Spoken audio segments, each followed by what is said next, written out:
fast am I? Good afternoon. Welcome along to Manx Radio's Mannin Line. It's just gone 12:05. It's Wednesday the 29th of June. Alex sitting in once again for Andy Wind. Get well soon, Andy. Now, this afternoon, we're joined live in the studio by the Cabinet Minister, Kate Lord-Brennan. As I mentioned before, the Cabinet Office, a department that has a budget of around about £32 million.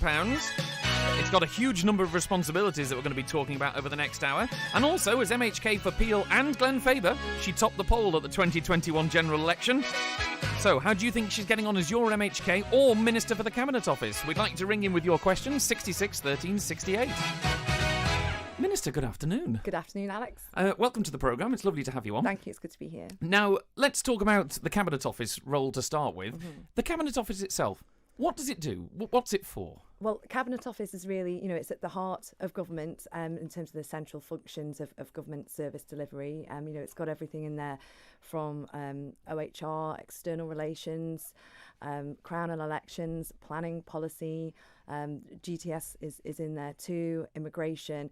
But I think, as time has gone on and certainly like the intention with the Island Plan is that, Cabinet Office really does have a role to play in picking up and those issues that are really cross-departmental, and my role as part of that has been in helping form the Island Plan and working with other departments to try and get focus on those issues that shouldn't fall just into one department. And you mentioned there GTS, for people who don't go through all the government jargon, that's government technology services? That's right, yeah. And a large proportion of your budget goes on that because, it's the modern world. There's a huge amount of tech out there that the government would have to use. I presume that actually, from a financial point of view, is a huge part of the Cabinet Office budget.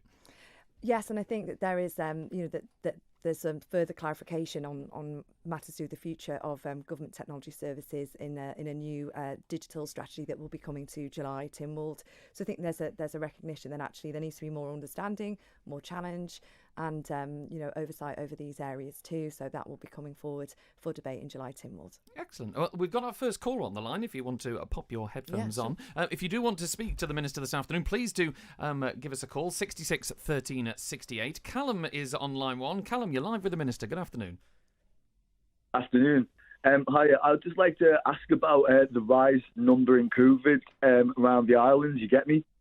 After TT, it's just been a number in rise, maybe not in any type of survey or anything, but a number of flow tests around the island. I know people from north, south, east and west, you get me? And they've all got, some people will know someone who's got COVID, and it's a very high number after TT. And you feel this is due to the TT, do you, Callum, yeah? Yes, I do, because my mum is very ill, and there's a lot of people that I know on social media, everywhere, people's nans and stuff. And in terms of a question for the Minister, what do you want to see done about that? Do you feel that it's doing bigger price? I would want to know why we're still discussing TT for next year when we had this whole thing. We were like a number one place where there was no COVID. We were COVID-free. And that not to say there was on a lockdown or anything, but just we've let however many people on the island, you get me, for TT, and then the number of people are Manx residents have got COVID, and COVID's this big disease or whatever it is. And now there's loads of people who've got it after TT. Okay. And it's risking people's lives. Okay, Callum. Well, Minister, obviously I know TT falls into Department for Enterprise, but of course Public Health falls into the Cabinet Office. What do you say to that? Hello, Callum. Thank you for calling, and I'm really sorry to hear about your mum. The rise in cases. It's just not my mum. It's just island-wide, really. Like a number of people. Yeah, and the rise in cases. It has been sort of published in the official information that goes out there, and I can assure you that Public Health and Council Ministers are keeping an eye on this. I think that we really have moved into a stage where I think that that society was perhaps reaching the limits in terms of being able to tolerate specific government intervention of the sorts that allowed the island to be COVID free for a period of time, but given this endemic approach that we're moving to now, I think the emphasis has to be on awareness and advice. And, I know that certainly towards the end of last week, the instruction was given to make sure that there's an increase of public messaging around COVID testing, and also council ministers taking the decision to make sure that LFT tests are still going to be free. And that message about people taking care and the personal responsibility, I think is the key point on that. I think whilst these things are being reviewed, I think that be cautious about any knee-jerk strong government interventions of the sorts we've seen in the past at the moment. Callum, in terms of yourself and the way you live, do you take mitigations? Do you wear face masks? Do you LFT regularly? No, I don't believe in any of it really. I think it's a hoax, but people do get ill. Do you know what I'm saying? And it's mainly people. I know people that someone 4 times have brought it into someone's house, and they're all jabbed up and whatever it is, boosted, and they've had it 4 times. And then the other 2 people that haven't had any jabs, and they haven't even they've had it once. So what would you like to see the government doing if you had the hand on power? What would you expect the government to do? Well, I don't know. I just don't know why we're still discussing TT if we're worried about or concerned about Manx residents, and we're letting 50,000 people. I don't want to spoil anyone's fun with TT because obviously a lot of people love it, but it's loads of people are getting ill after TT because there's loads of people bringing it over here, vaccinated or not. So in terms of the rest of the year, would you still be happy for the borders to be open for tourists to come here? Well, yeah, because it's not to a significant number into the thousands of 50s and tens of thousands just for 2 weeks. Okay, well, thank you very much for your comments there, Callum. The Minister has heard them, and I wish all the best for your mum and your friends as well in getting well. Minister, in terms of public health, this brings us on to an area of your department that has been very much in the limelight before your time, but obviously continues to be.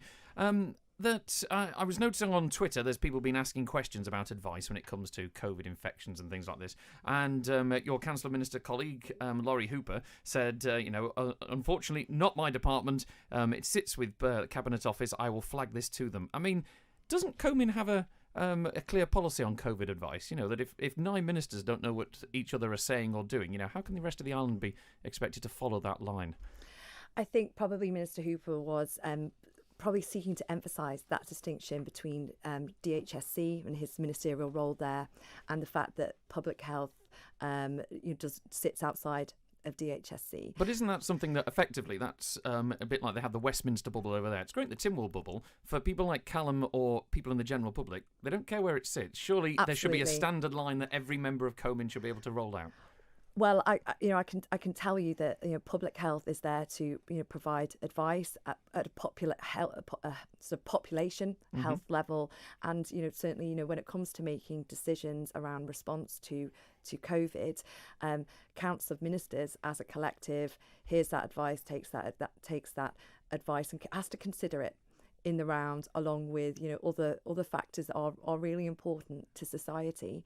And so it is the case that public health sits within the Cabinet Office. The reason for that is that through their healthcare reform proposals, it was recognised that should sit outside DHSC, and there is also the appointment now of a new interim director of public health who will be taking up that leadership role within that directorate, and that's where the advice will come from, and that's what helps to inform Council's view if and when other decisions to do with COVID or indeed any other broader public health response is needed at a government level. Well, you explained there, obviously, it was from the Sir Jonathan Michael review that it moved to Cabinet Office. Do you feel it works there? Because to the layman outside, we sit there and go, surely health sits in health, doesn't Absolutely. it? No, I think that was a key component, really. It was recommended that is the case for a reason, because there's a difference between healthcare provision and healthcare longer term advice, and you're dealing with healthcare at a population level. I think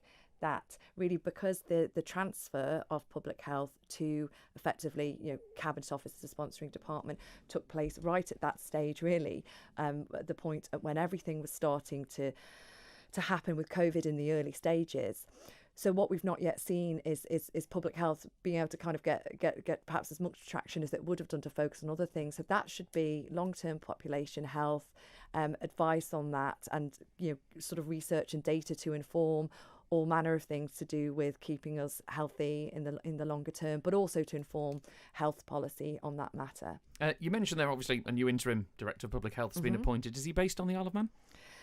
Well, I think that this is an interim position at the moment. I'm not sure what the specific arrangements are at the moment, but clearly it was, it's important to have the relevant experience there in public health, and that has been secured. Yep, but is he based on the Isle of Man was my question. I can't tell you about the individual arrangements there. Okay, and what's the sort of time frame for getting a new permanent Director of Public Health? So these are staffing matters. So as a minister, okay. that's not something that comes into sort of, a policy or political area. I think, it's just important that, we have something in place there. So obviously, while the Director of Public Health post has been vacant and awaiting the new interim one, who's been making the decisions and advising on our current COVID policy during this spike we've had since TT?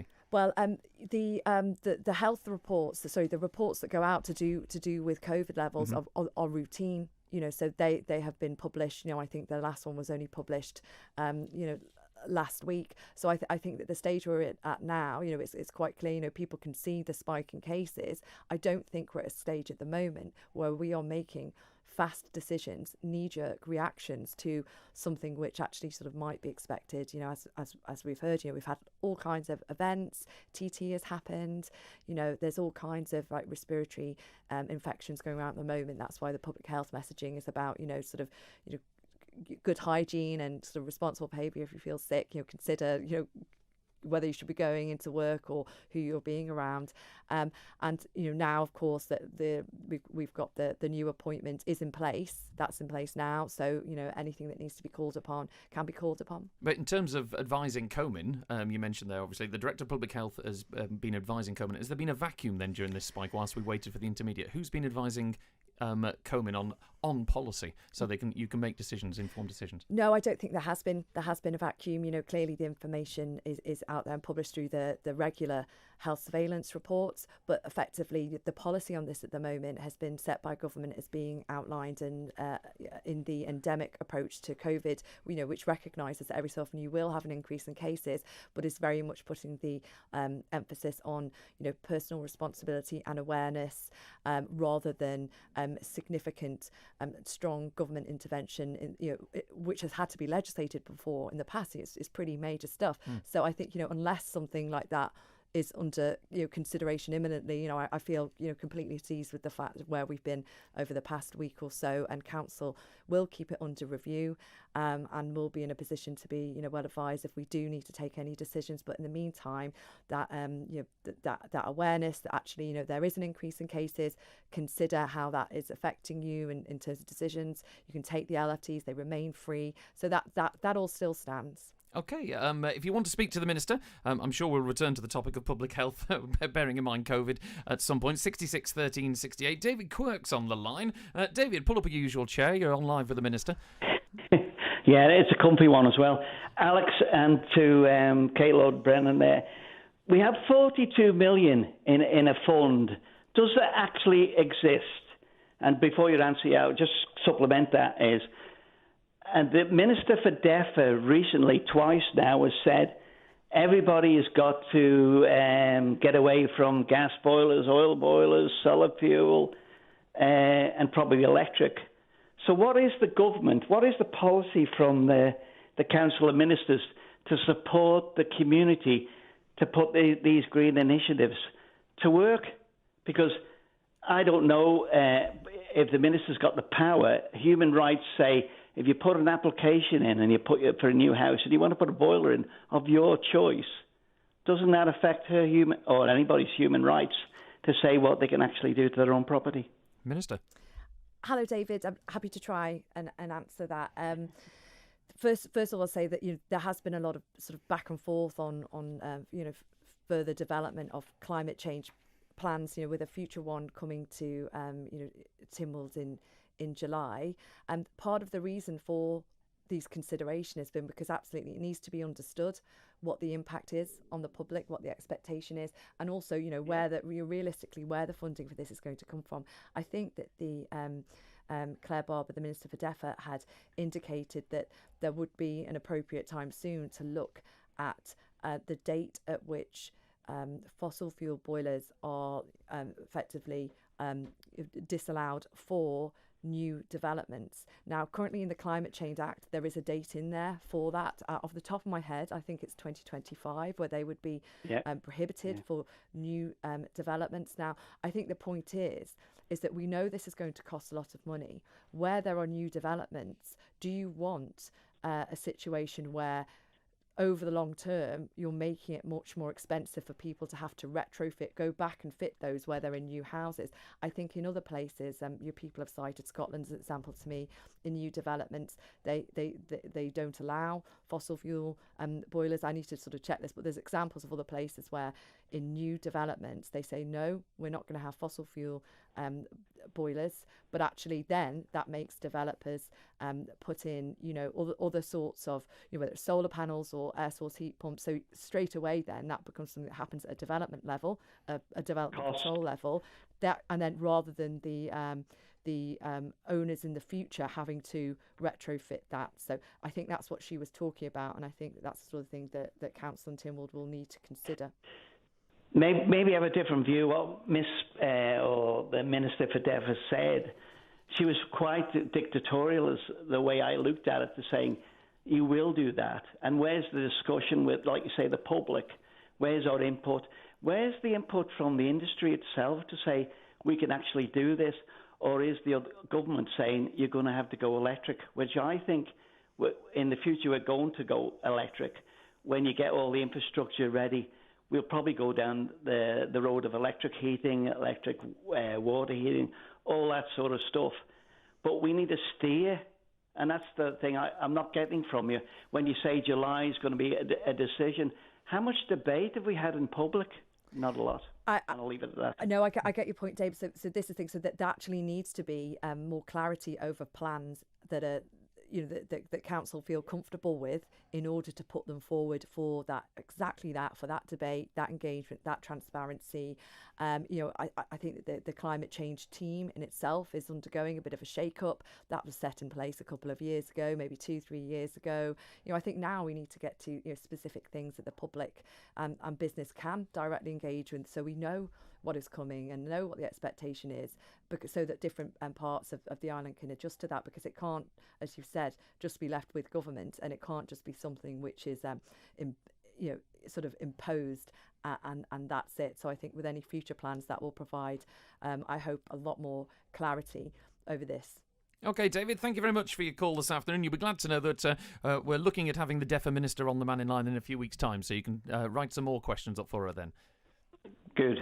Cheers. Thanks very much, David. There, David does make a point. I know, obviously, it doesn't completely sit in Cabinet Office, but the 42 million that everyone talks about, the Climate Fund, we don't seem to see much of it being spent. I mean, is this virtue signalling? Because 42 million, we could buy everyone on the island a ground source heat pump then, and sort out 34% of our carbon footprint, which is our energy provision. Why are we not spending money on government buildings with solar panels on the roof? Why is that money sitting there and we've had no announcements of action? Well, I think it would be really important that money and any other money to do with climate change needs to be spent in the right way. And I think that, to be absolutely honest, the plans that have emerged so far have needed further refinement, and that's why they'll be coming forward, in the next few months, in order for it to be clear on how that money should be spent. I think it would be wrong that if it was just spent on something just to look like the issues. But why? I mean, it was acknowledged by Tynwald that it's a climate emergency. Why is government so bureaucratically slow at doing anything? Because you have the largest resources of anything on the Isle of Man. Forget private industry, and yet, as you say there, we're talking about it. We're coming up with proposals and bureaucracy, which is fine within the Tynwald bubble. The people in the outside world are going, I want to put solar panels on my roof. Why is planning so restrictive? Why is planning stopping me doing this? Where's the grants to help me do this because it's a cost of living crisis? I can't afford to do it. Yeah. Where's the action? Well, to do with the grants, there was various grants that had been put forward by the previous administration that are now being reviewed, including the Green Living Grant. I'm aware that there has been issues with that. There's definitely things in terms of planning that can be done and that will be able to be done to do with making certain aspects of adapting houses like that, to be able to go forward effectively as part of a permitted development rather than something that has to go through a long drawn out process.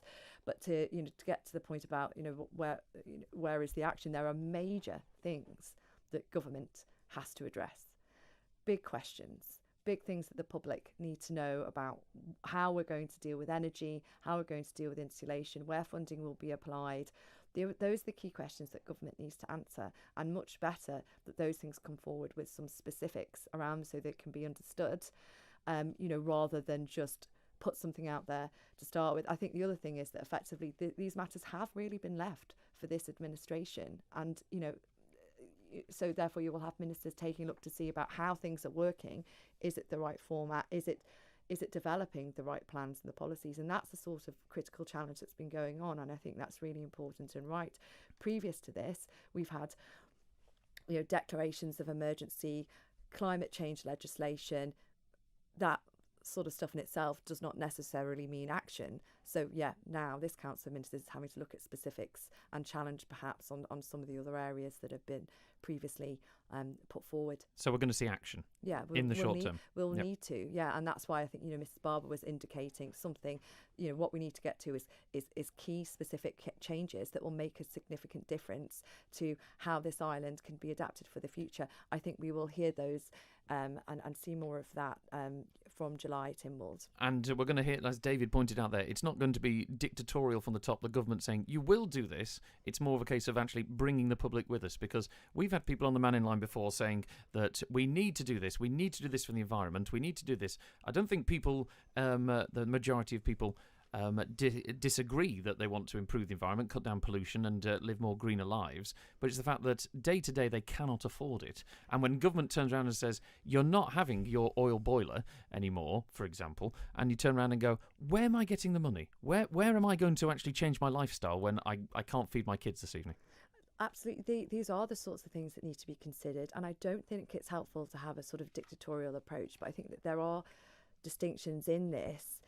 If government were to, legislate, effectively that's already happened, but with a date in the future, about fossil fuel boilers in new developments, that's not stopping or changing anything for somebody with what they have in their house now, current developments and current premises. So there is that balance between, what can be achieved now with the housing stock now, and also what you're whether you're storing up problems in the future with anything new that you're doing. But I completely agree, you can't just have an approach which is not going to fit for the general public. So we're going to have consultation, as David suggests there. There has been loads of consultation on all of these different elements. I partly wonder whether people are saying, come on now, let's get on with some specifics that we can get to and understand, rather than a cycle consultation, which is effectively, has happened. So I know that some people would say, yep, we want more consultation. Other people say, look, you've asked us, please now get on and announce, what the specifics are. Okay, we've got a phone message that's been left regarding your role as a constituency MHK. Before we get to that, you mentioned consultation there. There was a public consultation, keeping it local here, making Douglas Head a conservation area. It was overwhelmingly in favour of that actually happening, but you dismissed the findings of that consultation and turned it down. Why is that? I didn't dismiss the findings of it. I know there was a question about that in Tynwald, and your part of the answer is that overall, matters to do with conservation areas are overall being looked at. The strategic plan, the major policy document for that is being looked at, and there are other aspects to do with, talking about up here Douglas Head. There are other frames of reference or other designations, that were somebody to put forward an application, because this is basically the question about, whether you develop or not in a conservation area and how that happens. That upon having sort of seeing the information from that, I think that there's already sufficient limitations in place in different ways without but just to take you up on that as a one-off area, when actually all this stuff does need to be looked at at a whole. To challenge you, that was great civil service speak, but you as the public representative, you are there in charge. You're to tell what your civil servants do. If the public have spoken in a public consultation overwhelmingly in favour of something, whether your civil servants underneath you who might be having a bit of overreach, which is something that's a big problem we know in government, surely you should turn around and go, no, actually, the public effectively have voted and stated that they would like, in this consultation, a conservation area here, or in any other area. Surely it's your role then to carry that out. I need to check that there isn't, that there aren't other relevant areas that need to be taken account of. So, I do challenge back on answers that are given to me by officers. I don't think in this case it is a matter of overreach, and I think it's a matter of public records, the different views that there are on this. So it's just a case of, when and where do you prioritise a designation or a change, and is there an urgency on that, or are there other aspects that are effectively protecting this area anyway? So I would obviously have to satisfy myself as Minister on that. As a general sort of feel about the island, because the conservation area here is obviously people wanting to protect what's here, there's a general feeling at the moment that the Isle of Man is shabby. It looks tatty. We know for well that there's been a Charles Gard video. We get a lot of it on the Mannin Line about people saying, why is this not being done? Why are our pavements a mess? What's your opinion on that? As an MHK, as well as a minister, but also as a person that really, when you drive round, for an affluent nation, we do not look it. Well, I'd probably get back to my original view, which is that there is a need to get government services back to the basics, and that's the view I had, prior to the election, and that's what I still hold out on. So getting those standards, that delivery at an operational level, whether that's happening from government or local authorities, we have to get back to a point where we can feel proud and not let down by some of the details. So I think it is a wake up call for recognising that these things have to be dealt with. And if they were dealt with in such a great way in the past, 100 or so years ago, then there really should be no reason or excuse as to why that can't happen now. Is this something that's acknowledged at Council of Ministers level? I mean, from the Chief Staff, you obviously work under the Chief Minister along with the other ministers in there.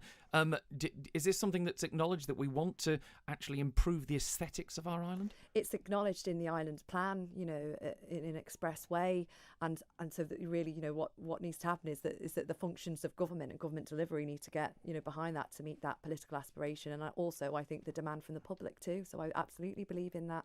Brilliant stuff. There are, of course, the Mannin Line answer phone messages, which you can leave a message on asking questions. We've got one such message now. Could you ask Kate about a replacement for the Corrin Hall? Residents in the west of the island are very worried that there is no provision for them, if needed, in the west.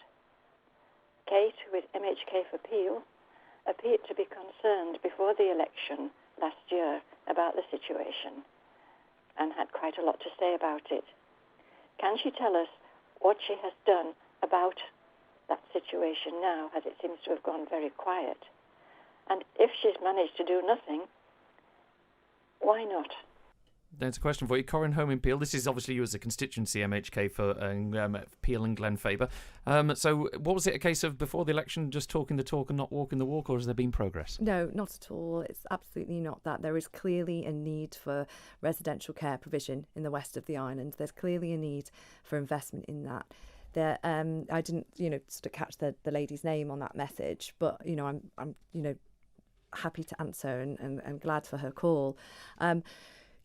At the moment, the Corrin Home building and site is with the directors and trustees of the Corrin Home charity. So that's the first point of clarification. So it's with them. Mm-hmm. The decision to close the home was with them. There had been various efforts for intervention and support, not just from government but also from Tynwald, and it was through advocacy for that and the need to step in. And actually, I had staff calling me and families calling me to try and help with that. That was sort of my involvement there. Now I know that there were discussions between DHSC and the relevant directors, trustees of Corrin Home.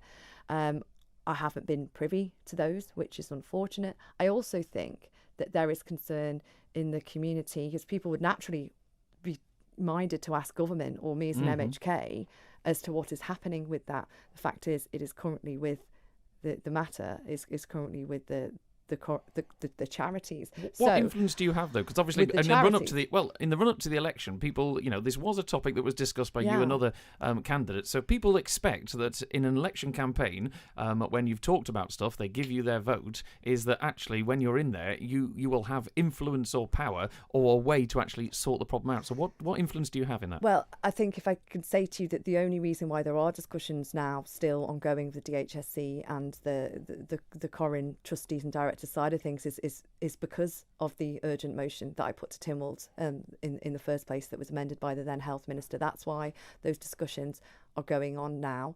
And the other thing I think that is of public concern is, people want to know kind of what the plans of the charity are. What are their thoughts? What are their plans with the site? That they have charitable objectives that I think the public are interested in, kind of what's happening there. So I don't have direct influence with the people involved with that. I think that over the course of the past year, there's been various efforts to try and collaborate and work together, and you'd hope that those things can come to some fruition. But I can say that, I have also written to the directors and the trustees to try and establish and say, look, actually they publicly need to explain how they're fulfilling their charitable objectives, which includes express reference to the provision of residential care in the West. And, I think that we either need to understand where we're going with the Corin Home site or not, if that's going to feature in provision. If not, fine, but then we need to look at what is provided for elsewhere. So I think, my role in advocating for this is to keep, sort of an eye on what government overall is doing overall with residential care provision, but also as a constituency MHK, it's right that I ask the questions of those people involved in the charities to get some clarity as to how their responsibilities as charities and their functions are being carried out, in terms of what is happening with that land, with that building, with what the function of the charity is, and indeed where any money would, who would benefit from any money from that. Okay, we're live with the Cabinet Office Minister, Kate Lord-Brennan, taking your calls on 66 13 68. We'll be back in a moment. Metals, IMB metals, for steel appeal. The number you need is for steel. That's metals, IMB metals. For structural steel and cladding, collection or delivery, with installation available too, just call 4 Steel. That's 457 881. Metals, IMB metals. Serendipity, valuable treasures, unexpectedly found. Stunning arts, crafts and home decor, including pieces made with wood reclaimed from Queen's Pier. Open 10 till 4 Wednesday to Saturday at Water Street, Ramsey. Come and see. Discover an exciting range of day trips this July at Steam Packet Holidays. The family will love a thrilling trip to Blackpool Pleasure Beach for the biggest rides in the Northwest. Shop till you drop and take advantage of big brand savings on a day out to Cheshire Oaks. And have a blooming lovely time at the colourful, inspiring RHS Tatton Park.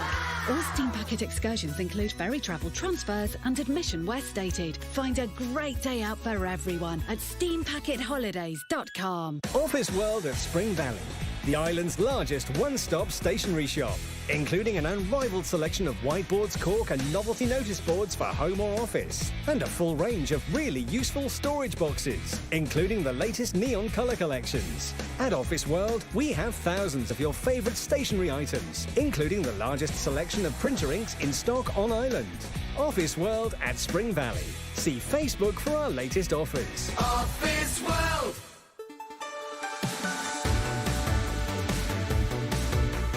Nation Station, Manx Radio. The Mannin Line, daily interaction, debate and exchange of ideas. Broadcast on Manx Radio. And we're live today with the Cabinet Minister, Kate Lord-Brennan, and also MHK for Peel and Glenfaber. Nearly a year into your role. I mean, how do you feel it's going so far? What have you achieved on a local level as an MHK?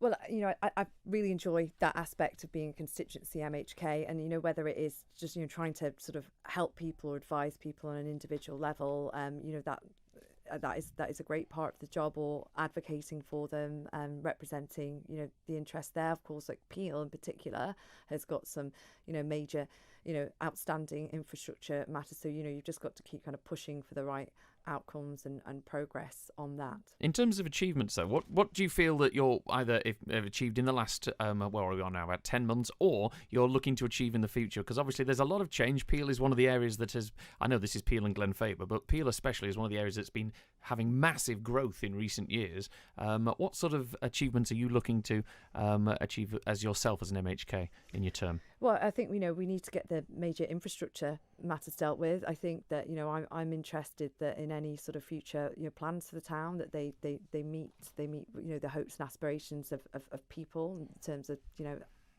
the services they need for their everyday lives, and also in terms of how the place looks. I think that is reflected in the Northwest, the draft Northwest area plan. How do you think your constituents are going to receive that? Because it is area plans are always contentious. I mean, for a start, it looks as if on the area plan the Ramsey Marine has been given, basically two fingers. No, it's not happening.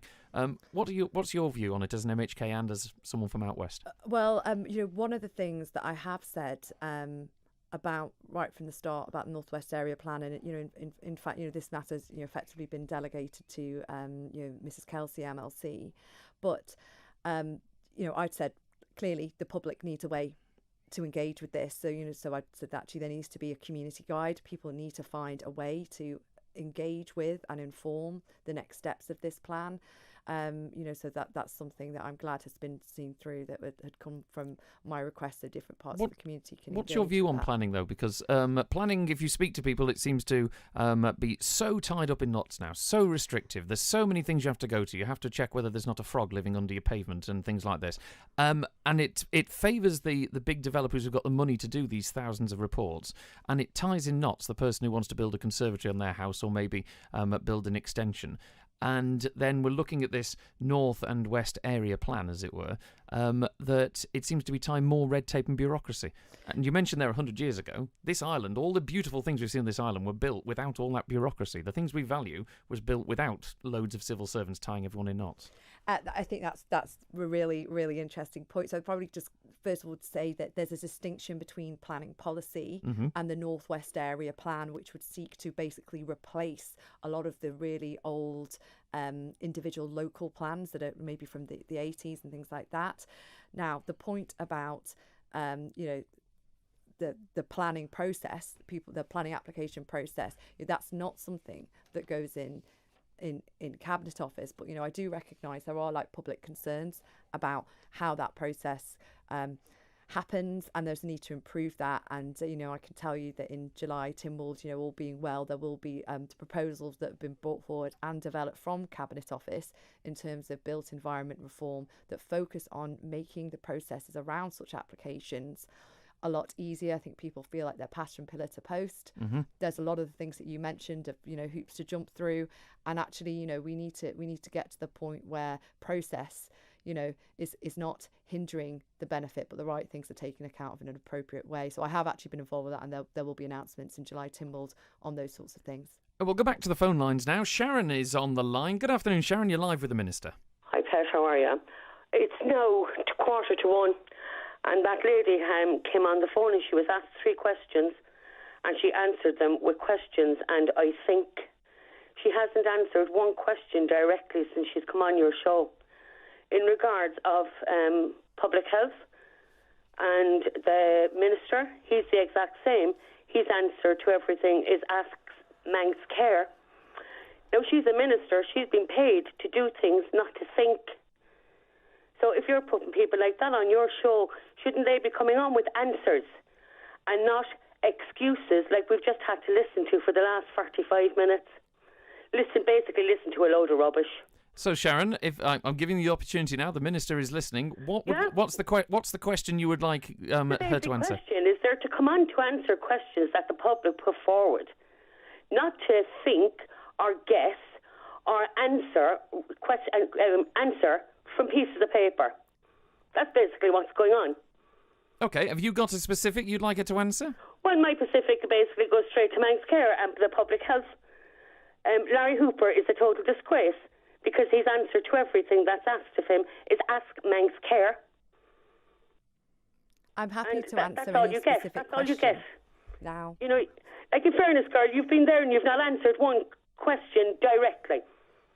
You've either read it from a statement.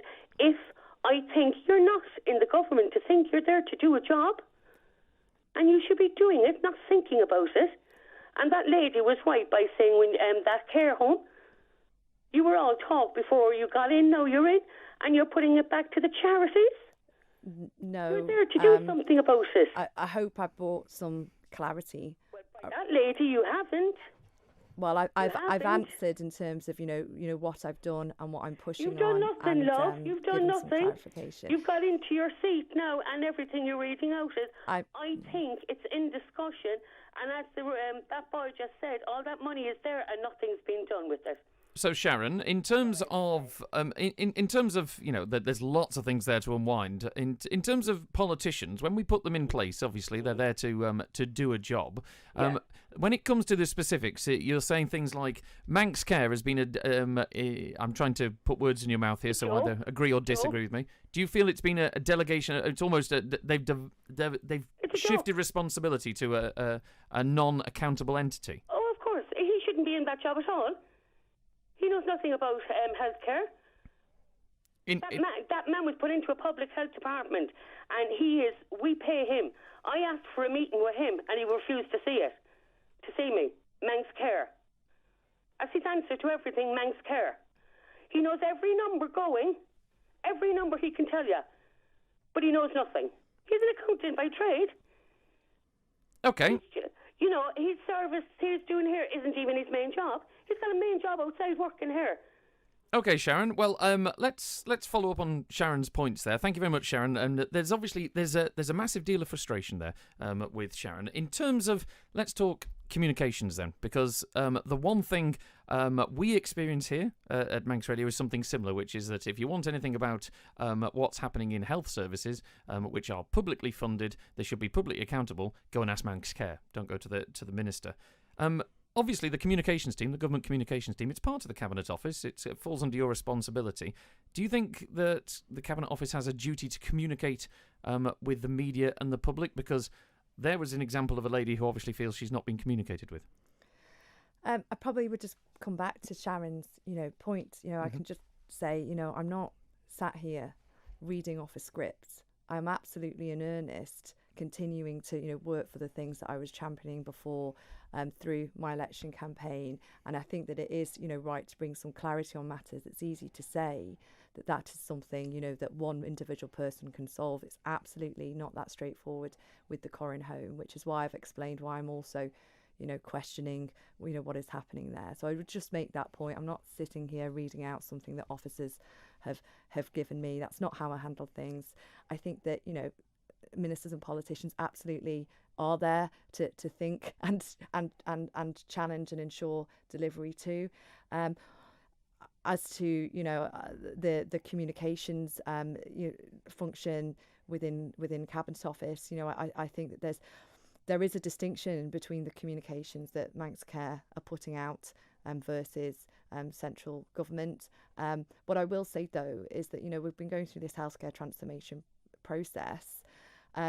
It is incredibly important that works right, and I get this sense of there being a disconnect between the public experience and also, what is happening through healthcare delivery. Who is accountable, though? Because this is the thing, that if there is a problem with the department, if I'm upset about the prom, I'll get on the hobby horse. Chris Thomas will get an ear bashing. That in terms of Manx Care, that we do, the public blatantly do, according to Sharon, it goes to the minister who turns around and says, no, it's Manx Care. And it's a case of, that's public money, that's our money. Who's accountable? Who's the one who answers the questions?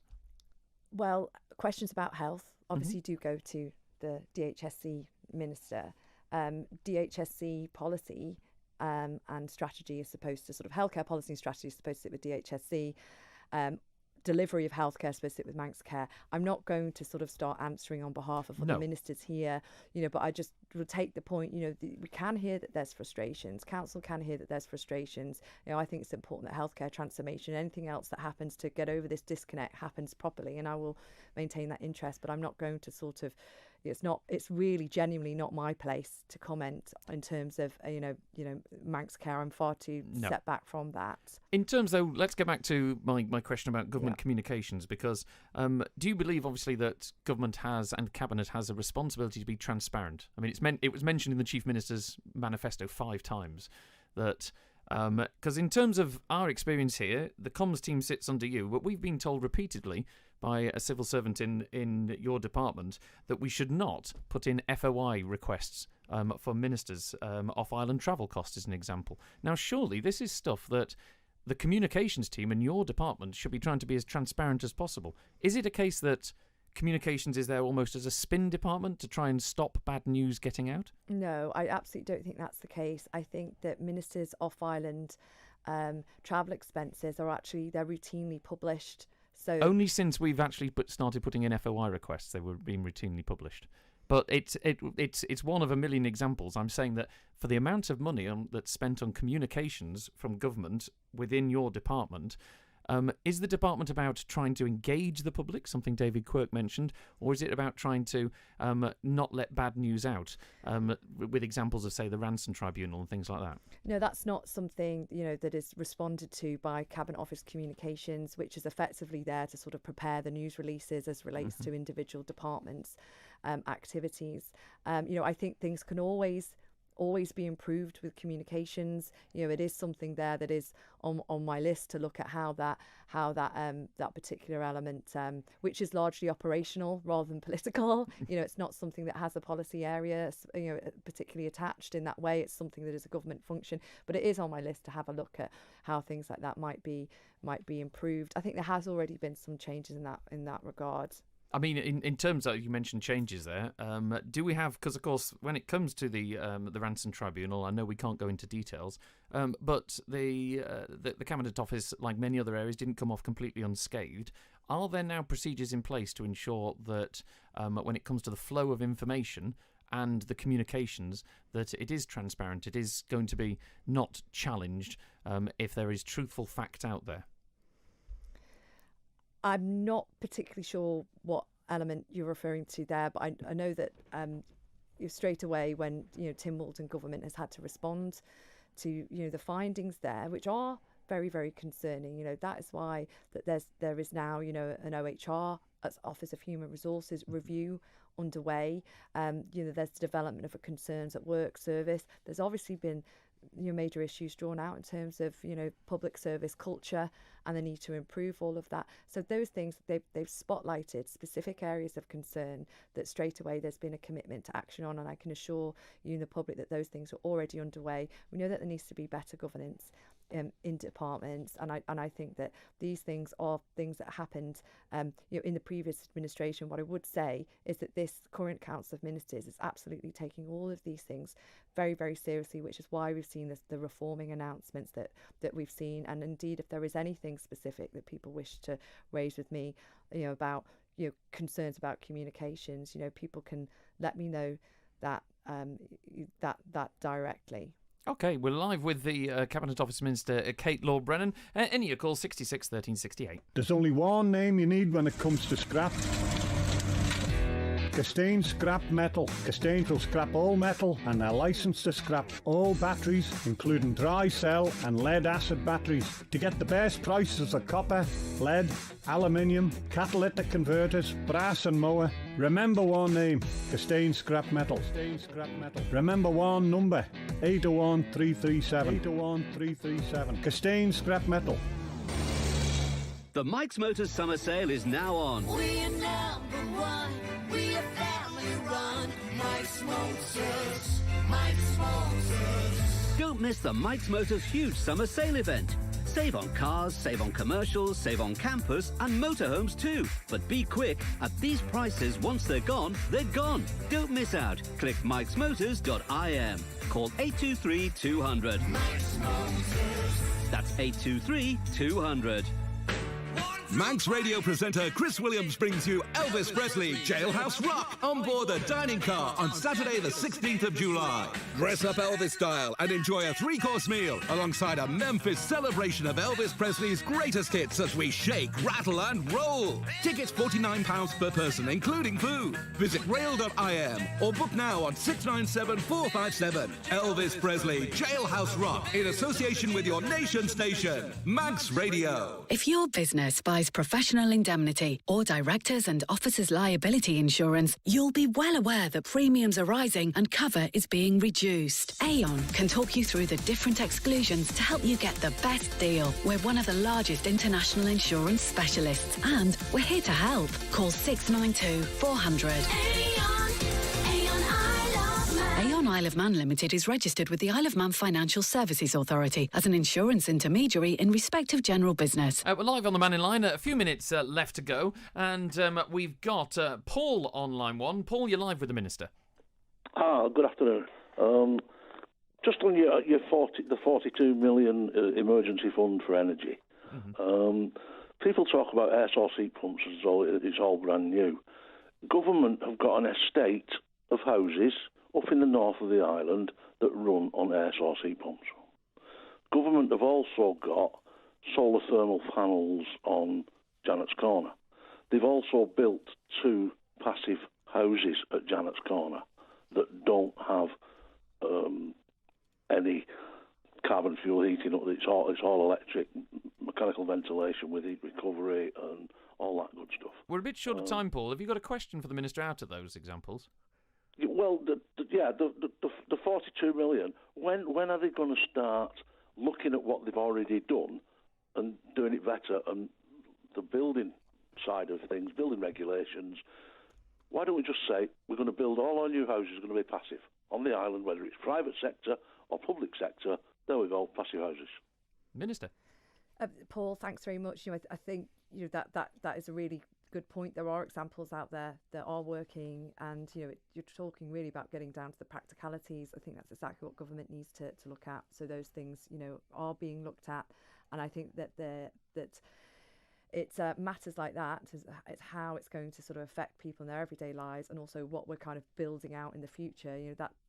Those are sort of things that need to be considered in terms of like applying the levels of funds, the sorts of funding when you talk about that budget there. And in terms of a time scale then, because I remember we were talking about this earlier when we, from Paul's point of view, when is it going to happen? I think that when we've got the next stage of their climate change plans come through, there will be, specifics that will be announced with that sort of thing. Paul's obviously saying, well, why can't you just actually make a decision, say that this is how it's going to be to build for the future? I agree, and there will be your forthcoming announcements. I think July will be a key time for that. So I absolutely take on board Paul's point. Sorry, you said that. Say that again, Paul. Yeah. You've got 2 biomass plants in Peel, in the school and in Westlands housing. There's about half a dozen biomass plants. Why aren't we putting more in? Well, I think the Minister's answered that in terms of it. We will see when the plan comes. Yeah, through, and this point about how we address our energy needs is obviously it's a fundamental question that people need clarity about overall on the island, and also in the sort of community and local areas, exactly as you've described. Thanks very much, Paul. I hope that answers some of your question. I'm afraid, Minister, we're out of time. We could have chatted all afternoon, I think, about the things that fall into your brief, everything from public health. We didn't touch on the census. We hardly touched on the island plan. But I do hope you'll come back and see us again at some point in the future. Thank you very much. You've been listening to Manx Radio's Mannin Line with the Cabinet Minister, Kate Lord-Brennan. This will be available as a podcast afterwards. And there is a video that has been streamed on Facebook.